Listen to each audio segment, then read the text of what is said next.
Yeah, MLB Data Warehouse. Where the spreadsheets glow and the takes get spicy. Jon, Tim, Doc, let's go. Welcome to the warehouse. Stat stack to the ceilings. Exit below, flying launch angles, got a feeling. Tim in the corner with the prospect report. Reading fan graphs, blurbs like it's soft core sport. Junior and double A, Tim's losing. Yeah, Prospect Warehouse Podcast, baby. How you like that intro? Tim Kanak, your host here. You can find me at Fantasy Ace Ball. And with us today, you've got Jon Anderson, the Hefe, the Heifer, the non-Heifer Hefe. And you've got Doc Eisenhauer at Doc Eisenhauer on the X. And you like how I'm going to say everyone's X handle except for Jon, just because I don't want Jon to ever get to 30,000 before me. Yeah. No, I'm just kidding. But yeah, we got a new beat to throw down the beginning of the podcast.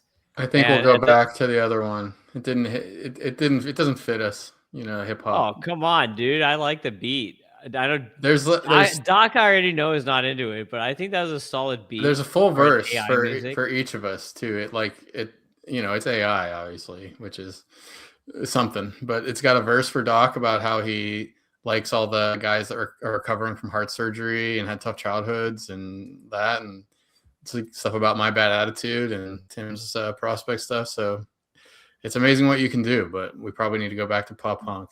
That song was brought to you by Max Clark's Chains. Yeah, that's right. Yeah, 10 Chains. That's the name of the rapper. So I'm curious, how did you prompt that song?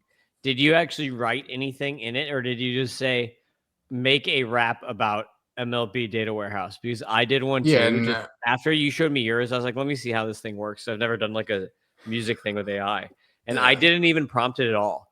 I was just like, hey, literally all I put was make a rap about the Prospect Warehouse podcast on MLB Data Warehouse. And then it like literally knew about all of us. It was kind of weird. Really? It was a little freaky. Like I think it had something about Doc and Narrative Street. It had something about the fScores for me. And it was like Tim throwing down fScore, like I don't know, fluid fScores or something like that. Wow. And yeah, it is a little creepy because I did not prompt it at all, except for I just said Prospect Warehouse Podcast. It knows where to look. In like 2 seconds. It probably listened to every episode in like 2 seconds. Yeah. I gave it specific things to write about, but yeah, it's crazy. The music industry is in trouble because it all sounds the same as the real stuff.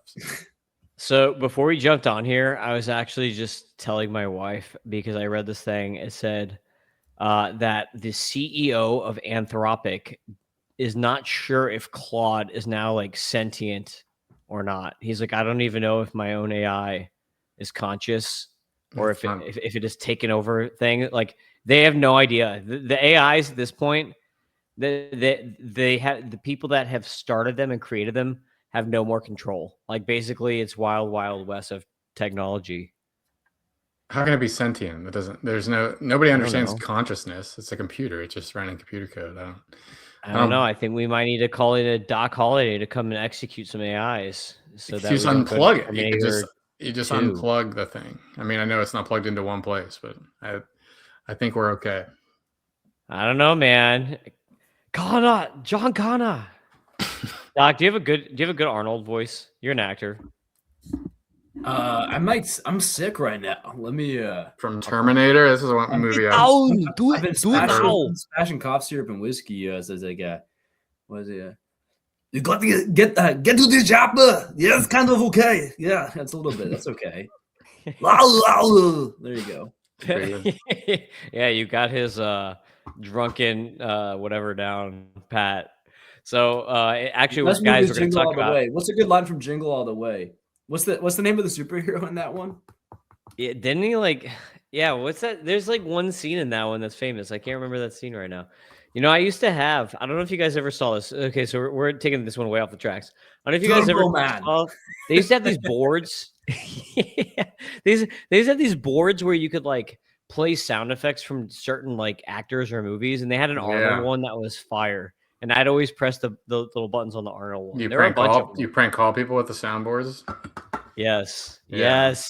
There we go. Yeah. I'm not the only one.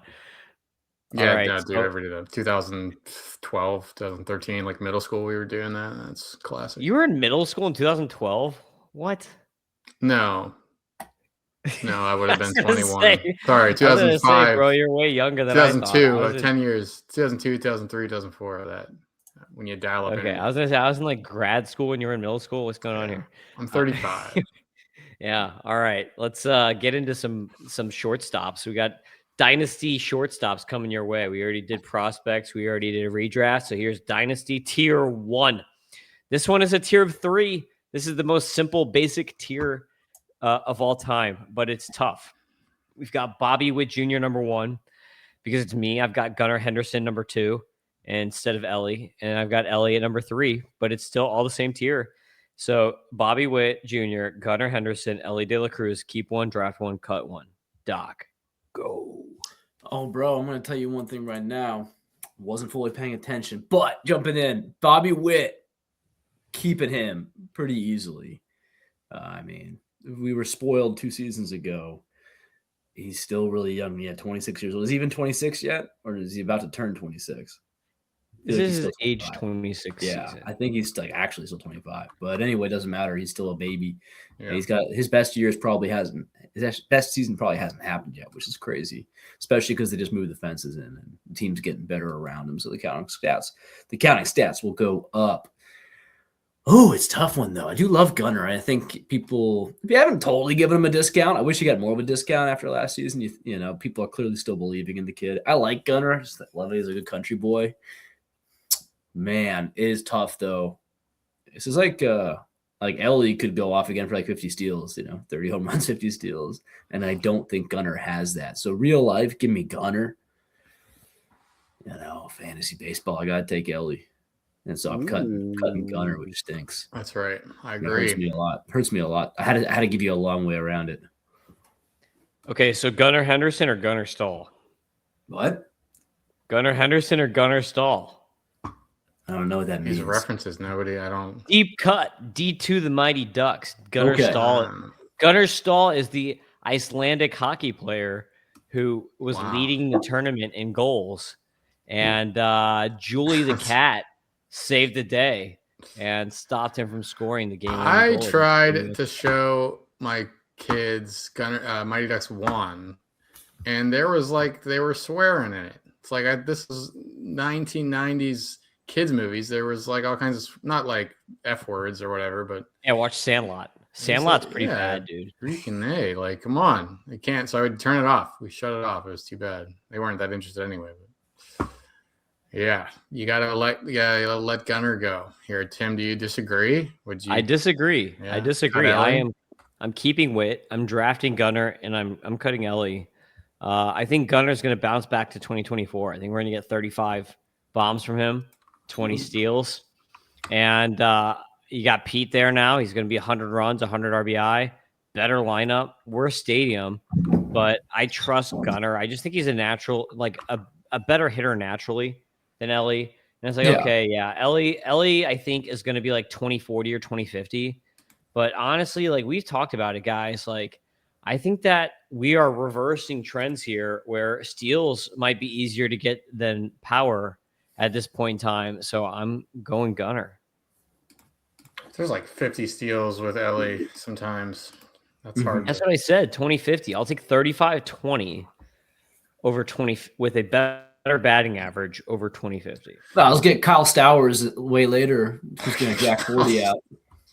It's Stowers. Every answer is Stowers. Just give it Stowers. Yeah, you just get Cut Chandler all these guys, later. trade them all for Kyle Stowers. You just get Chandler Simpson and then not worry about steals for the whole rest of your team. You're taking so you're taking Gunnar and Chandler, and I'm taking Ellie and Stowers. Give me that combo. No. Yeah, Chandler you have to live with it. Mm-hmm. Stowers is like a 10th round pick, and Chandler Simpson's like a 16th round pick. So a big difference in value. All right, John, tier 2. What are you doing? Yeah, I don't know. Make another rap song right now. DJ John. Here it is. All right, tier 2. 5, and here he goes. Connor Griffin, number 5, and your shortstop redraft rankings. That's the purpose of this thing is to give Tim's Dynasty. This is Dynasty. Sorry, Dynasty. I know I misspoke. It's Dynasty Rankings. So we kind of get hung up on the game, but this is Tim saying that Connor Griffin's already his number 4 shortstop. Doc's the biggest Connor Griffin fan, and even I've heard of. So I guess you don't disagree with that, but Yeah, there's a lot of good shortstops. Ross said that Doc would not trade Connor Griffin for Paul Skeens or something like that. When Ross was Where did you on. see this? So Ross was on the podcast. You obviously didn't listen yet. He was Dude, I on don't the listen to any podcast. podcasts. Okay, so yeah, your other boss, dueling heifers, John versus Ross. We have number 4. Wait, hold up. We got to pause now. So what exactly did he say? So he said that I would. What do you? I want you to quote. If you had the number 1 pick, Ross was saying that you would not trade Connor Griffin for Paul. That you want Paul Skeens in a league that you guys are in together, and that you would not trade Connor Griffin for Paul Skeens, is what he was saying. No, of course not. Especially in a deep league. All right, so that's what he said. So number 4, I guess, but real quick, would you trade Connor Griffin for Skeens? No, because a pitcher is going to blow their arm out at some point. And you're going to lose a season and a half. Nobody knows that Connor Griffin can play in the major leagues. I'm sorry. I know. You don't know. You are just. You say I sit there in those on those kitchen tables with you, and you're telling the parents that when I know, and you don't. The Moneyball quote, right? You sir, are just scared as a Pirates fan that Connor Griffin is going to basically be Jason Dominguez instead of being Connor Griffin. The craziest thing was Ross was like, I was doing like Jordan and a couple like high level prospects. Someone else, Duno and Emmanuel Rodriguez. Like it was an okay offer for Skeens, pretty good offer. And he's like, throw in KG and we'll talk. I'm like, what do you mean throw in KG? That's what I said. I'm like, I'm not doing KG for Paul straight up. Anyway, you can go all night. All right. So Connor Griffin is number 4 here. Zach Neto, number 5. Geraldo Perdomo, number 6. Francisco Lindor, number 7. CJ Abrams, number 8. I think it's pretty freaking clear that you're both going to keep Connor Griffin. Keep one draft. Well, let it play out. Keep one, draft 1, cut 3. Let me do this. You cut Perdomo. You cut Abrams. You cut the love of your life. Yeah, you cut those 2 easy. Yeah, all right. Yeah, you keep Griffin. You draft Lindor. See, look at that. I guess that means Neto you cut. You could cut Lindor and kept draft Neto, but I'll stick with that. Cut Perdomo, Lindor, Abrams, draft Neto, keep Griffin. See, even the non-prospect guy is keeping Connor Griffin in this bunch. Yeah, I wouldn't even consider it with the first 3 guys, but there you go. All right, what do you think, Doc? I mean, a lot of these guys are pretty similar. Like I like other than Connor Griffin, who I'm keeping. That's one of these is not like the other. I think Perdomo is not going to completely fall off like some people may be expecting. Neto, I think people are like, Neto is basically Lindor. And it's like, how about we just have Lindor, especially in an OBP league or any kind of ratio league. So if we already have, especially for a redraft. I like Abrams' upside, but he's kind of, I feel like the floor is he's going to have some rough seasons mixed in with some great ones. So Lindor, he's not off the cliff yet. A couple more seasons, he's still got this Class A kind of stuff. So I'm going to draft Lindor. Look at that. Doc basically was saying a lot of the same things that I was saying in the last podcast, even though he didn't even listen. Admittedly, that's how wired in we are. Yeah, but I'm. Would I'm you gonna rather draft... have? Okay. I was going to ask. Would you rather for this year? Would you rather have Griffin than Abrams? Just for this year, no, because it's just too risky that he's not going to break camp. Yeah. If Pittsburgh, if he gets a contract, then yes.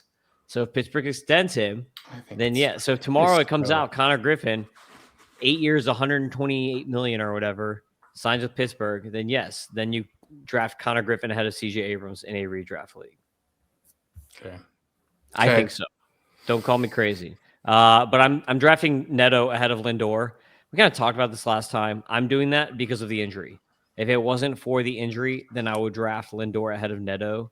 But I think that the injury, hamate bone, saps enough power from Lindor that Neto will be the better player for this year. So that's the one difference. Neto. You guys are keeping Lindor or drafting Lindor. I'm drafting Neto due to the injury. About this 27% strikeout rate for Neto last year. 6%. He doesn't really walk rate. as much either. Yeah, there's a big gap.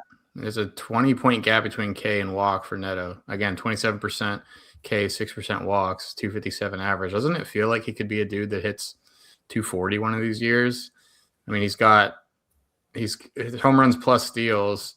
He had 23 homers and 30 steals in 2024. Last year, in a shortened season, he had 26 homers and 26 steals. So that's been awesome. But I don't know. It just doesn't seem as safe to me as a lot of people act like. Well, I would say that even with the injury, Lindor probably hits for 10 points of better batting average. But I think that Neto is going to beat him in both power and speed because Lindor is hurt. And he's obviously going to play in more games because we don't know when Lindor is actually going to debut.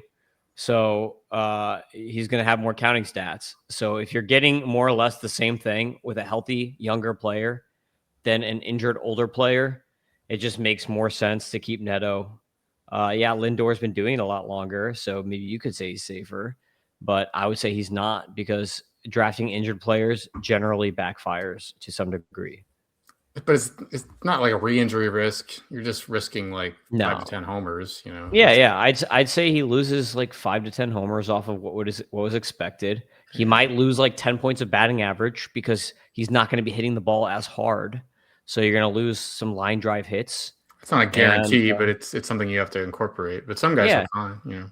Yeah, exactly. I mean, it's not a point. Like, if you're in a roto league, then Neto. If you're in a points league, then maybe you still go Lindor just because he walks more, doesn't strike out as much.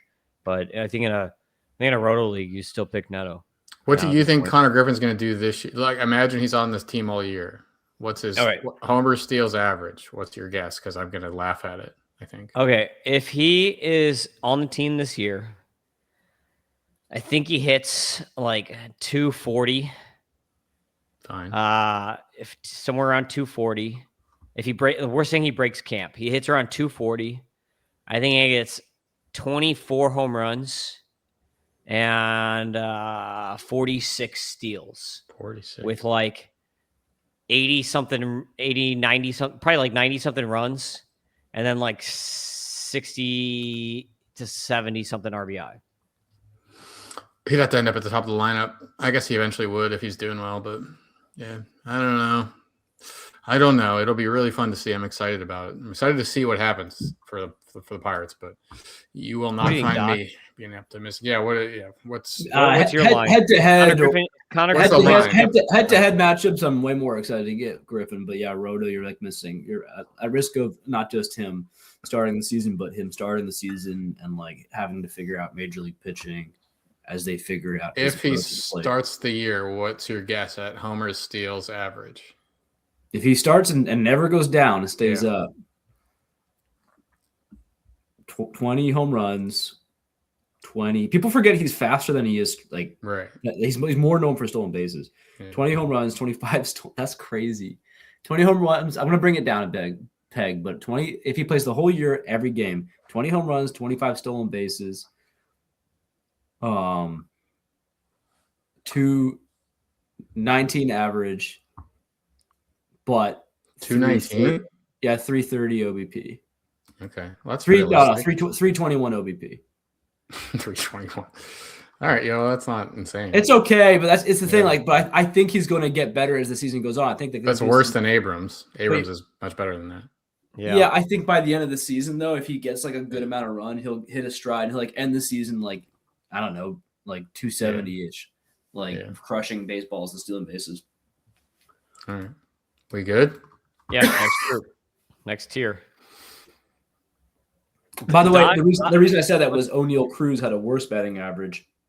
You know what I'm saying? Like, as long as you're better than O'Neal Cruz, you play enough, you'll get I like how Doc will mute his feminine burps, but then cough straight into the microphone.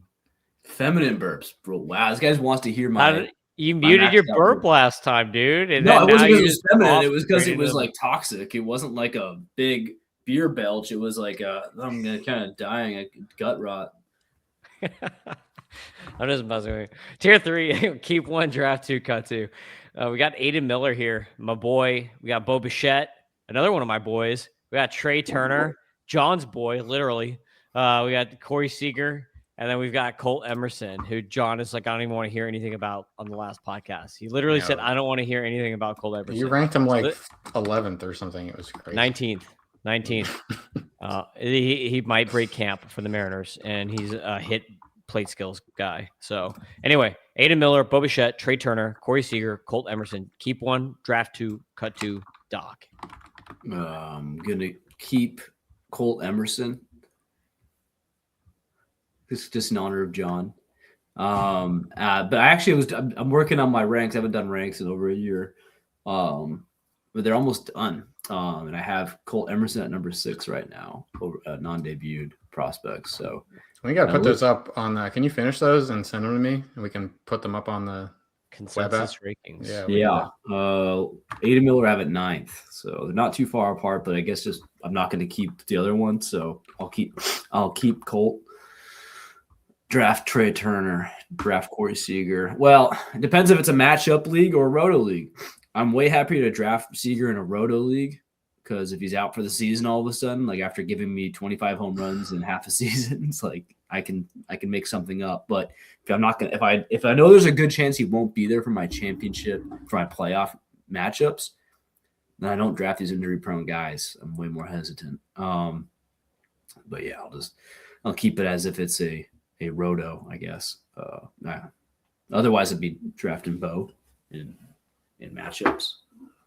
No, I don't know. I feel like everyone's really willing to forget that Bo fell off the face of the earth, and like they're acting like he's totally safe. I'm like, dude, that was scary. People were wondering if his career was like in jeopardy, basically.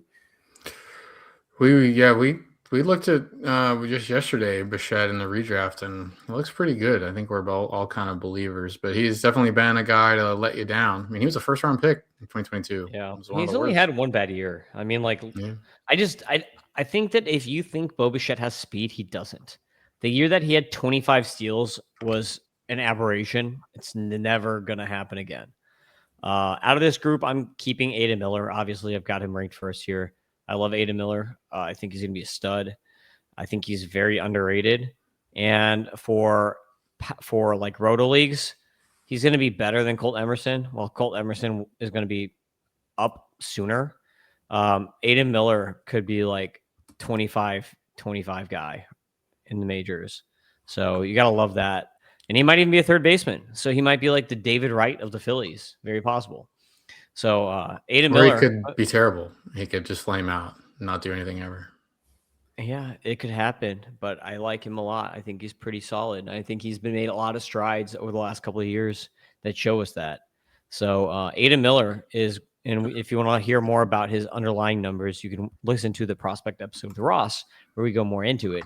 But Aiden Miller is going to be my keep here. The 2 guys I'm going to draft, it's going to be Trey Turner, number 1, pretty obviously, right? And so I'm looking between Bo Bichette and Corey Seager for my last draft.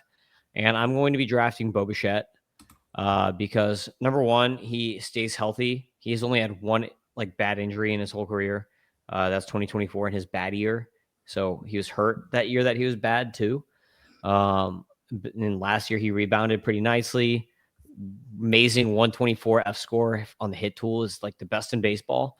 And that's just a mix of his contact rates, his batted ball angles, and his aggressiveness in zone. So those are the things that make him such a good hitter. And he's going to get a ton of hits. So if you're in a points league, that's also awesome because he's going to get a ton of hits. But an underrated aspect here of the Bo Bichette value is that he also is going to get third base eligibility. And third base is complete poo-poo. So if you use that to your advantage, like I will take – like Bo Bichette is like, I think my number 3 third baseman or something like that in redraft. That's how bad a third base is.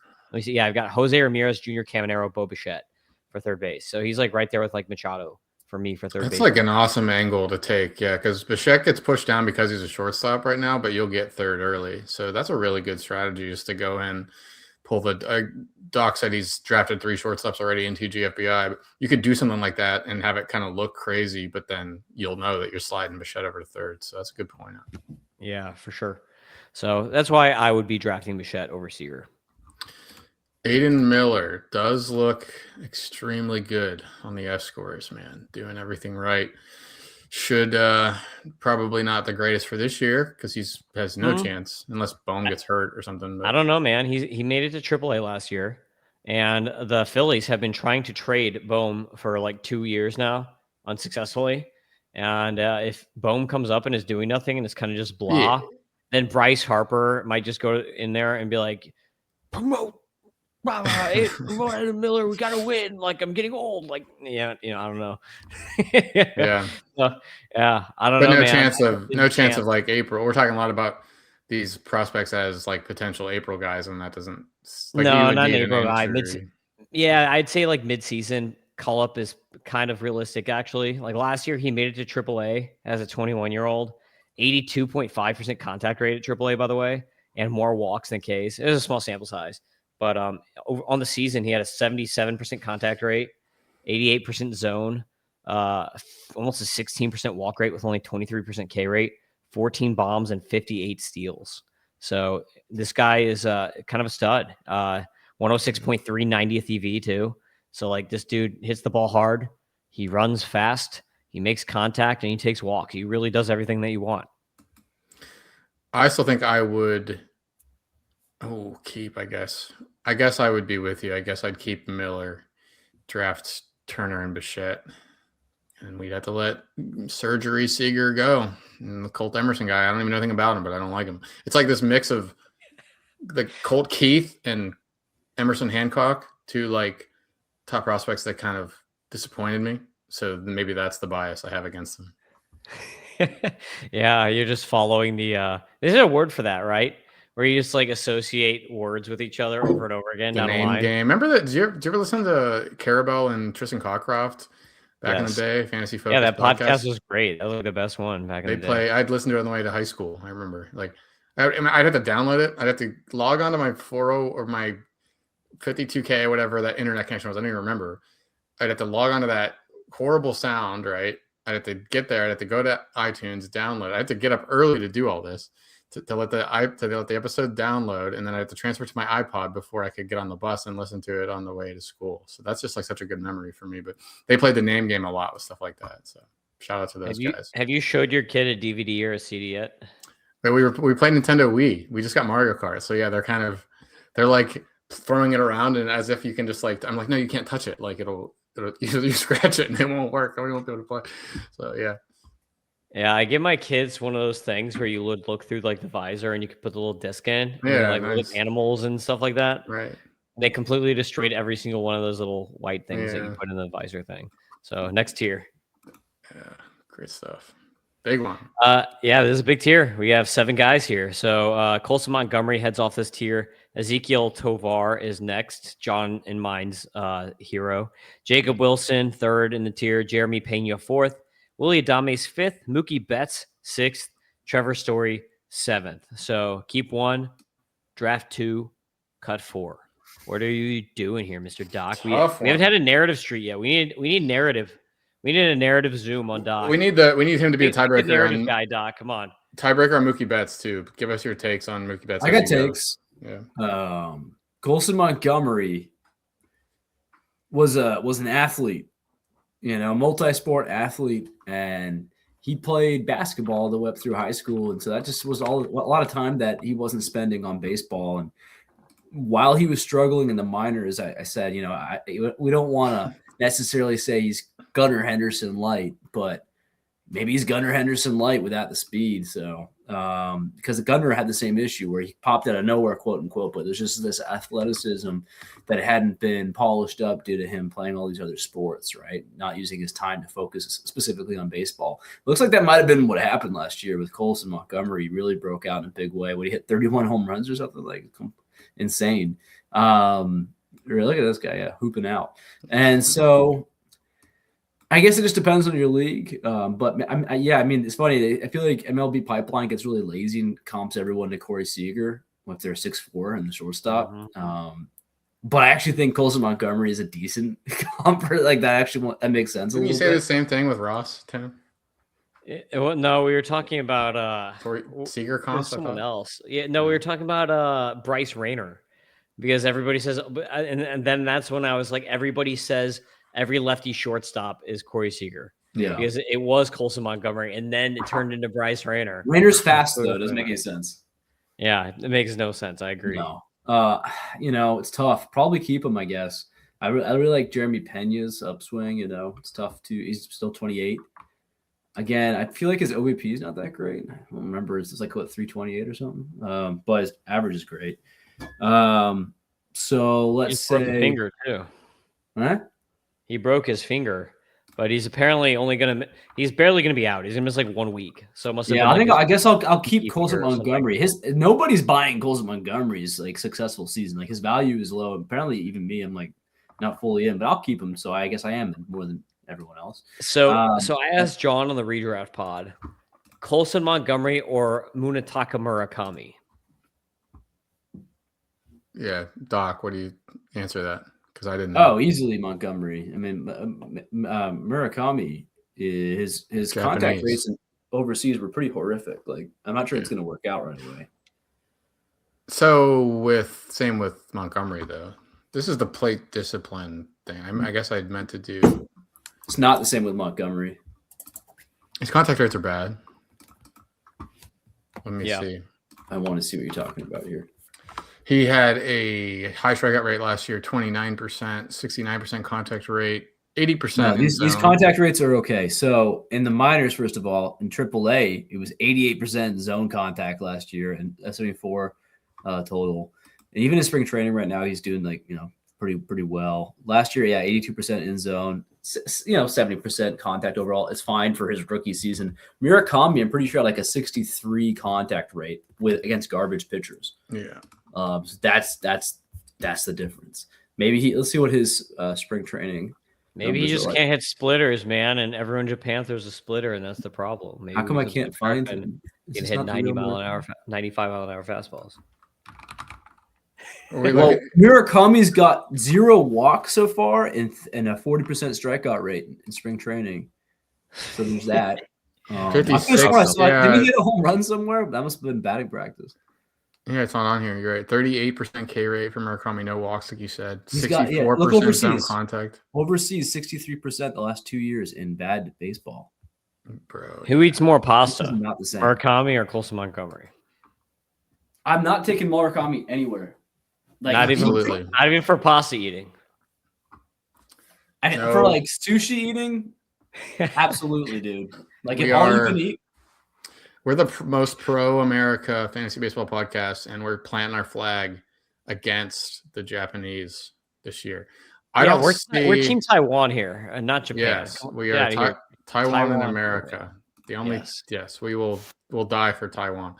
The only other keep option here is nobody. I guess you almost by default you might have to go Montgomery. I don't know, Tim. What would you do? Yeah, I mean you could keep Tovar if you're a believer that what he did was real. You're just never gonna be thrilled about him. He's more just that was fine, Yeah.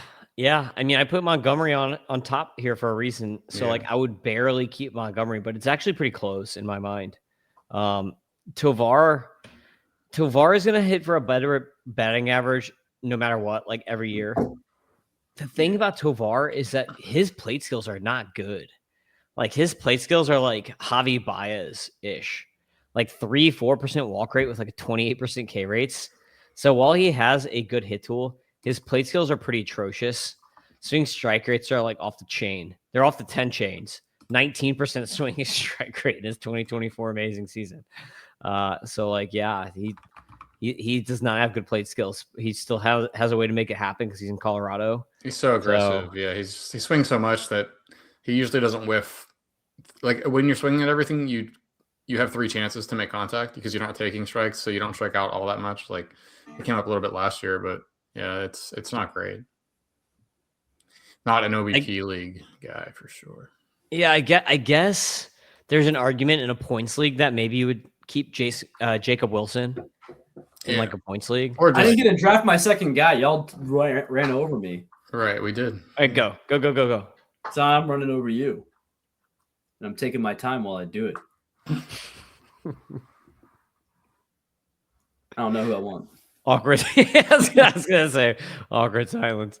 No, it's kind of funny. It's a good tier because it's tough to pick. I mean, yeah, if you're in a batting average only league, probably go Wilson just as a fancy Luis Arias, I guess.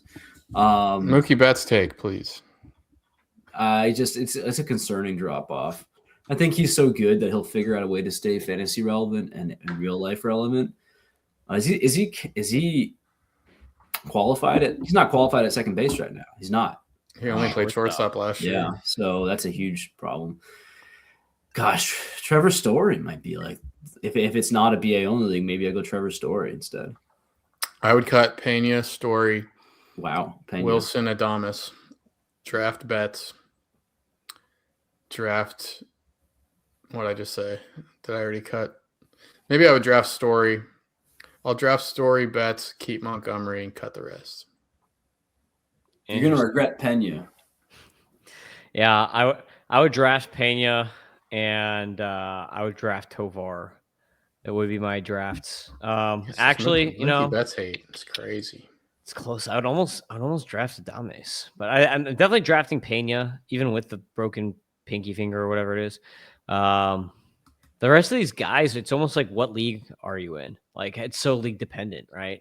It's like, okay, if you're in a points league, you're gonna probably go Wilson. If you're in a league where you're trying to get bombs, then you probably go Adames. So did you know it's that? Pretty interesting. I just think that Tovar, with the Rockies' benefit, and like he's gonna hit at the top of the lineup. He's got a good hit tool. Like, I feel like he's just like the most, I don't know, consistent of these guys where he's not going to hurt you and he's going to put up stats besides Pena. I just trust Pena way more than Betts. I trust Pena way more than Story. Those guys are 33. 33 is a big drop off year. I've done a lot of aging research in the past, and there's like, everyone wants to say it's a curve, but the curve is different depending on like the skill level of the player. So like there are different drop-off points. Drop-off points are usually like 31 years old, 33 years old, and then like 36 years old. 36 is like your superstar all-star drop-off. 33 is like your like medium to all-star type players. We could see a decent drop. Like Betts is going to be a Hall of Famer probably, but like we could see a decent drop-off here. Like it happened for Nolan Arenado. Why not Mookie Betts? It's better. Did you know? Here's a quick trivia. Let's see if you can do it. There's only been 4 Giants to hit 30 home runs in a season since 2000. Who are they? Barry Bonds. That's right. Jeff Kent. Yep. Willie Adames. And one tougher one back in 2001. 2001. Was it Aubrey Huff? No. Oh, that's a deep pull. Huh? Yeah. Huff's not that old. Guy, everyone hates that. Everybody hates that guy. Yeah. He's kind of crazy. 2001. I think he was a catcher. Posey? No, 2001. This is Bond's prime here. You think he was a catcher? Mike Matheny? It was a Rich Aurelia. Okay. No, he's a second baseman, wasn't he? He's like a first. I remember that name, but I don't remember. I thought he played catcher a little bit. I don't know. Sorry, but he probably, dude, that guy took steroids for sure. The point being that I don't think Adames can hit 30 home runs again because no one else has been able to do it. I mean, all those other names, nobody's done this since 2005, 2004. No one had done it since Bonds. Willie Adames isn't that good. I mean, dude, Rich Aurelia here. Rich Aurelia for sure. I took steroids. Look at this home run totals. I'm gonna just go through it. He had 2, 3, 5, 9, 22. Then all of a sudden in 1999 with the Giants when he started hanging out with Barry Bonds, 22, 20, 37, then 15, 13, 6, 14. Like out of nowhere, he just hits 37 jacks. That's like Brady Anderson almost. Not to the same extent as Brady Anderson, but it's pretty close. Baseball's the greatest. Right. Yeah, so Adames is a total bust. He's going to hit 24 homers and hit 230 and steal 6 bases. It's going to be so bad. I hate that guy. Yeah, he's fine. He's solid. He's not at all. Do we cover all that? Next year. Yeah, we're good. Next year. Tier 5. We got a big tier again, 9 guys. Jordan Lawler, Sebastian Walcott, Mason Wynn, Dansby Swanson, Xavier Edwards, Kalen Culpepper, Anthony Volpe, Carson Williams, Leo DeVries. Keep 2, Doc. Draft 2, cut 5. Yeah. Let's clarify something. If you cut the guy, can you never get him back? Yeah, if you cut him, he gone. If someone else is going to get him, then is what that means. If you draft him, you cannot get him. You cannot like re-sign him. You already know you're only getting him for 1 year. The next year, someone else is going to have him. Okay. So drafting is the easiest one because a lot of these guys aren't playing this year. So I'm actually going to go Xavier Edwards. He's hurt too, though. As a draft. What was that? Did you see that today, Tim? Xavier Edwards is hurt. What happened? Is he hurt? I don't know if it was serious, but something happened. Maybe it's that's not the point anyway. Pull that up, Jamie. Yeah. Pull that up, young John. It just said he was removed for calf tightness. Okay, never mind. Sorry. Not ideal. Probably fine. Dehydrated. Sometimes those calf strains get weird, but it should be fine. I think I'll draft him. Draft him. And then I want to believe that Mason Wynn can steal bases, but he just hasn't done it. And the BA only, so this is where, again, BA versus OBP. BA league, I would go Wynn probably, actually. And then, but OBP, Swanson. Better overall profile, probably Swanson. So, yeah, let's just say Swanson and Edwards. I'm hoping Mason Wynn can break through. I don't know. He's got to prove it. And then in terms of keeping, that's where it gets more interesting. Got to go DeVries. Got to launch Carson Williams in outer space because he's not like these other guys. Kalen Culpepper always surprises me. I'm like, why is he up high on the list? I'm like, oh, yeah, he's actually good. But I got to go Walcott. It's annoying with that his arm is no longer in one piece, but he'll be fine. So Walcott, DeVries, keep. Swanson, Xavier Edwards, draft. I have a question. For both of you. Do these dudes, Walcott's going to miss this year, right? Yeah. Yes. Did these dudes, after the injury, did they just go back to where they started, or did they get accelerated and they end up back? Here's the thing. Walcott's 19. They do a rehab stint. Yeah. But does it slow down does it delay their MLB arrival by a year, or does the team just speed it up when they get back? Yeah, it probably will because because he might have been tracked to be in the majors at the beginning of 2027, and that's not going to happen now. Well, but you want to acknowledge here, whenever you're looking at his stats, he's 19 still right now, and he was in Double-A last year. He's always younger than you think. I used to kind of rip on Walcott, why is everyone so into this guy? His stats are mid. I just assumed he was 21 by now or something like that, 23. But no, he's still a teenager. I think he's turning 20 this year, but. Next year, it's going to be the first year where he doesn't get that grace. It's going to be okay, well, now you're kind of getting age appropriate. So it'll be interesting to see what happens. But Walcott will still be young, still be at Double-A, which when you're in Double-A these days, you can be promoted up in a heartbeat. And so we'll see what happens. His potential's through the roof. And remember this, right? So they're not playing baseball when they're hurt, but they can still work out. They can still improve and enhance their – depends on the workout. But Walcott can jack up his legs or his core. Why did you start laughing there? Because you were laughing. Why did you? I don't know. Jack up. I thought you laughed first. I saw your smirk first. I don't normally laugh. Maybe it sounded like you were going to say he could jack something else. I guess I don't know. I mean, yeah, it's 19-year-old boys. You never know what they're going to do. Forearms. Get that UCL revved up. A lot of free time for a 19-year-old boy. They do shameful things.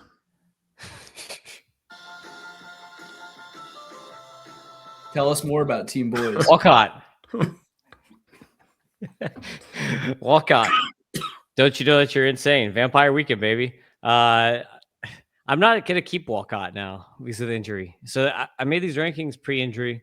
That's crazy that you won't do that. You're reacting too much. No, I'll tell you why. He likes Culpepper. You like Culpepper.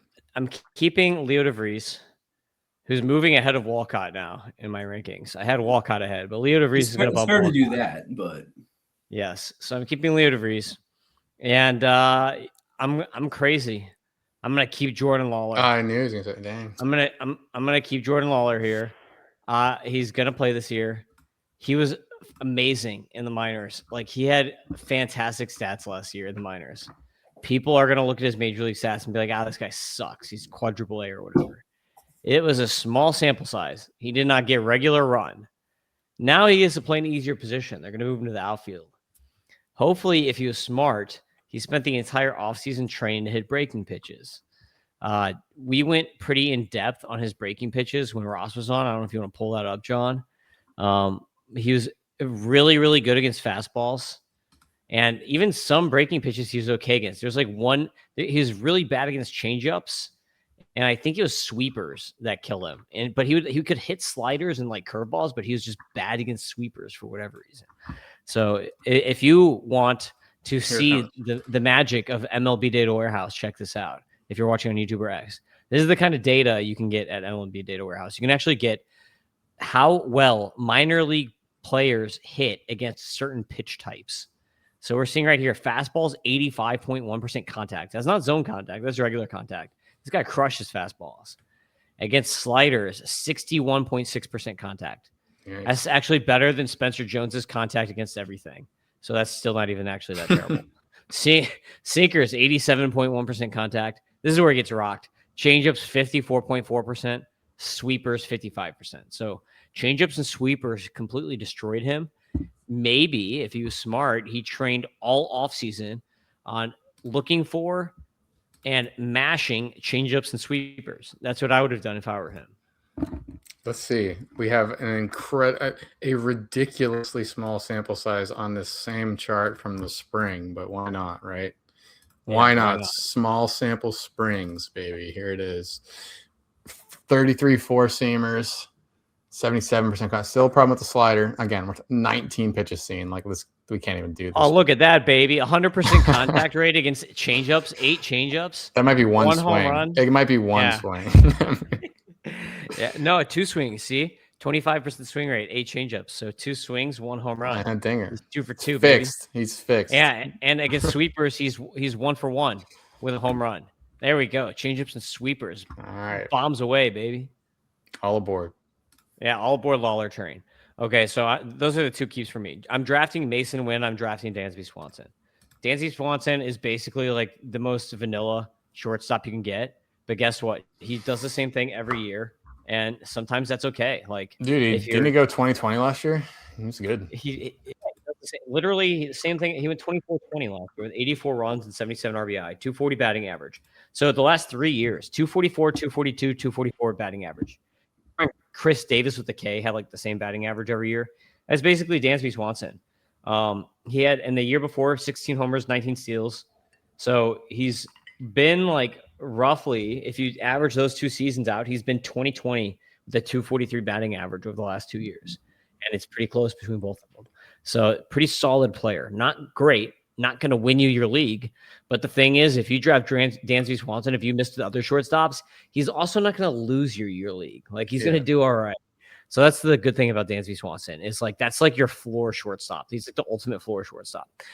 Mason Wynn. I think we're going to get a bounce back from Mason Wynn. He struggled a bit offensively last year.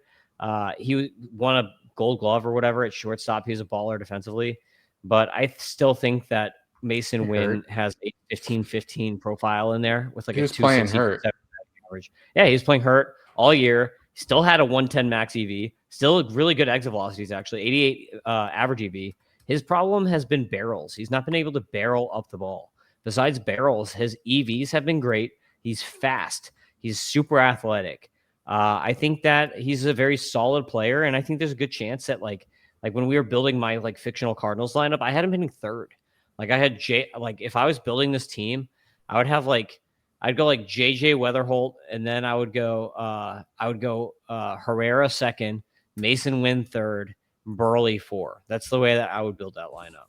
Because there's no way in heckity heck that I'm putting Nolan Gorman as my cleanup hitter. But okay, so say it again. It was keep Lawler and DeVries and draft Swanson and Wynn. Yep, correct. Okay. Yeah, Williams, Volpe are super easy cuts. Yeah, super risky. The rest I don't really have. I don't have a take. Let's go to the massacre. The Massacre. Okay, got a lot of names here. Keep one, draft one, cut the rest. Got Josh Smith, Carlos Correa, Otto Lopez, JP Crawford. By the way, how does he get that name, Otto Lopez? Did we talk about that before? That guy is definitely like got he's got some explaining to do. Where did his grandparents come from? But anyway, JP Crawford, Xander Bogaerts. Is Otto like German, you mean? Yeah, Otto like Van Bismarck. Well, it's like man. you know that Cubs pitcher Javier Assad? Yes. Like what a combo, right? It's like Mexico, We're talking Middle about East. Adolfo Yeah. Sanchez, but so yeah, Otto Lopez. Like I don't know what submarine his grandparents got off of, but you know. It might be interesting to look into that. Xander Bogaerts, Brooks Lee, Jesus Fonte, Franklin Arias, Bryce Matthews, Thomas Ajacci, home run for Team Italy. Yeah, baby.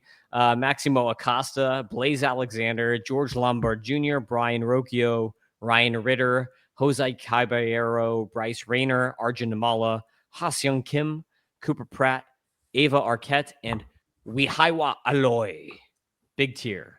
What are you doing here, Doc? I learned 3 things in school, and it was like that the mitochondria is the powerhouse of the cell, and that the Germans had these things called U-boats. And then I guess it was only 2. Those are like the 2 things you learn in school. So good call out on the German. You just watched Matthew McConaughey movies. I didn't do that.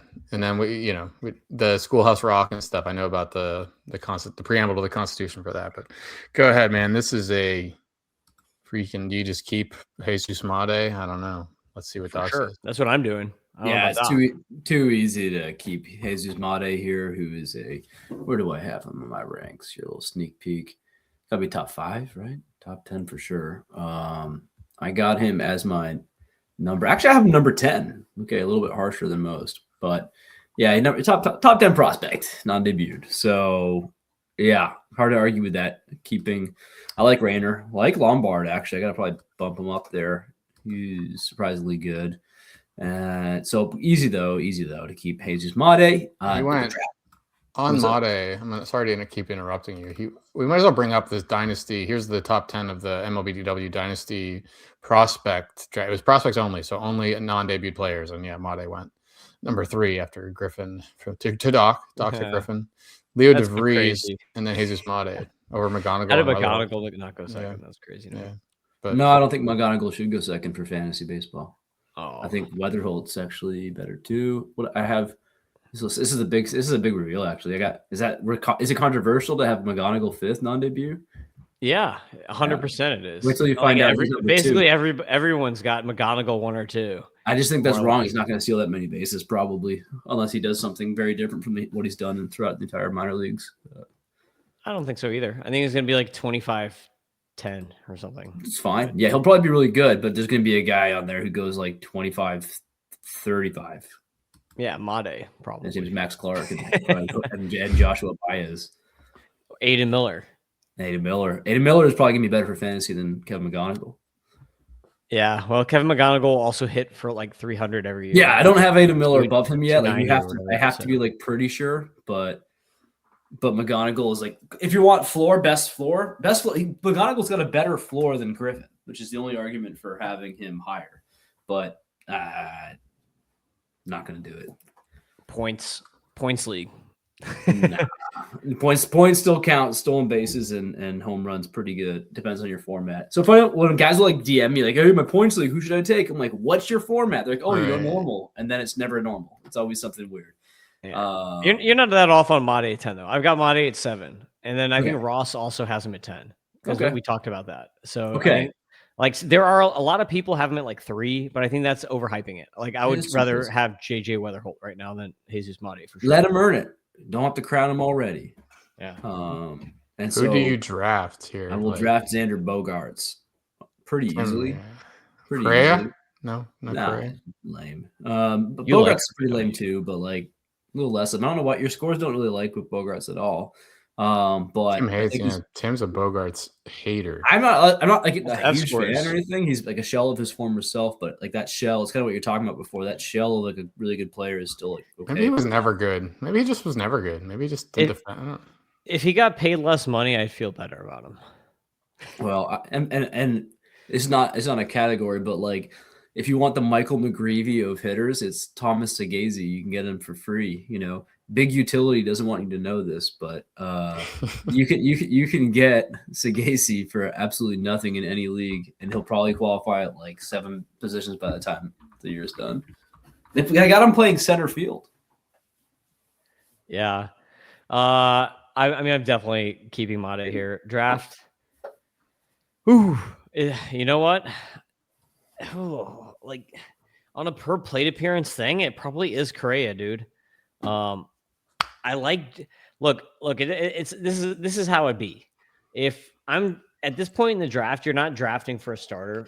If you're drafting for a bench player, I'm going to take Josh Smith just because of the position flexibility, which is why I have him higher because the dude plays every position. It's just nice to have that kind of position flexibility. He might not play at all.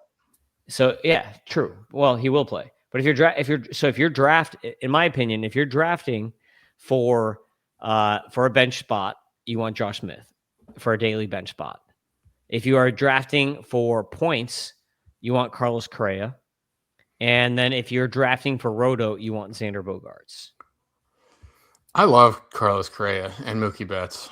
I guess I'm stuck in 2018 or something. Carlos Correa had 27 home runs in the last 2 seasons. Yeah.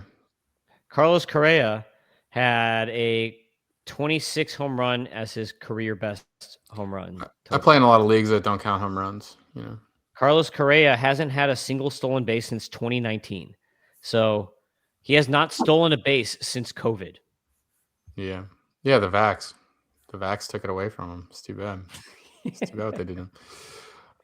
I just think he can hit. I think he can hit 280, slug 480. I think he can hit 20 homers again with Houston. It's a nice spot. It seems like he just likes to be in Houston, right, Doc? Isn't there a narrative street here we can pave? Sucked with the Twins. Now he's back where he's happy. I mean, he was awesome in the last 2 months. Is that too much? Am I reading too much into it? Yes. What's his best case? His best case scenario is like 24 homers. 24 no way. Over. Bet. He has not had 24 home runs since COVID. Over 19 and a half. I'm over. You're under 19 and a half? Under. Yeah, way under 19 and a half homers. Put it on the imaginary board again. Yeah, way under, dude. His in my opinion, his best case scenario is like 130 games played, 17 home runs, over. 65 runs in RBI, 0 steals. Over. With way like over. a 275 batting average. That's his best case scenario. Love him. I'm keeping Correa. Sorry, no way. Draft. Keeping Correa. Draft. Yeah, draft. We draft Correa. Actually, I could make a case for Caballero as well. Might even in a steals league, you can make a case for Caballero just to draft, but then it's hard to not say Jesus Mate here. Or, no, that was he's here. Yeah, Jesus Mate. So that's it. Yeah. All right, that's the podcast. Hope everybody enjoyed. Make sure you subscribe to MLB Data Warehouse and make sure you buy the prospect package. Any sales this podcast, John? We've been lucky the last couple there's been a sale every time. Oh, what a fail. Someone needs to buy it right now when you're listening. Go buy it right now so that I can go to another game and report some more. Because guess what? Every time that I go to a game so far, I had a JJ Weatherholt home run. Then I had a Connor Griffin home run. I'm Magic right now. I had a Yastinson Garcia home run. I had Kalen Moss, Doc's favorite player in the world. He Isn't had a ground. Why are you saying Kalen? Alan, I don't know, dude. I never talked to him before. Kalen Culpepper, Kalen Moss, right? Spelled differently. Kalen Moss had. He's actually crushing it. He had it. Yeah, did you see the video that I added you on? He had a double on a ground ball. Dude, but he's overall like hitting like 800, like unironically, like something like 800 this spring training, and nobody cares. He's like 4% rostered in Fantrax. I'm like, this is. Dang, I'm gonna say it. This is racism against Appalachians because he came from the Appalachian League. He's not from Appalachia. Doc special. Yeah, I know. He's I don't know. I don't get it. Like he's a big, strong dude. He can he's starting to run more too. It's like I don't get it. It's very strange. But it was only in our league. The only time I've ever been sniped on him, not be able to float him down forever, was in DW, Prospect Warehouse startup. So it's you. I guess you got to come here, baby. You got to listen to this podcast, and you get wise. You get woke on Kalen Moss. We'll see. Doc juice. Get the Doc juice. All right. So make sure you subscribe to MLB Data Warehouse. John needs to go watch Top Chef or whatever. That's right. And Next yeah, level that's chef. it. Sorry. Next level chef. Yes. Cake. What's the cake one called? Is it Cake cake? one? Cake boss? Cake boss, or is it cake B? I don't Should know. be. I'm not more of the Should be chefs. Cake B. More of the Gordon Ramsay fan. Oh, all right. Angry French people. Go angry French people. MLB Data Warehouse. Yeah, we bring the spree. Prospects, DFS, betting strategy. John's grumpy, Tim scouting like a man possessed. Doc drafting comeback stories better than the rest. But the tools are elite and the content's free. And your fantasy trophy gonna look prestigious.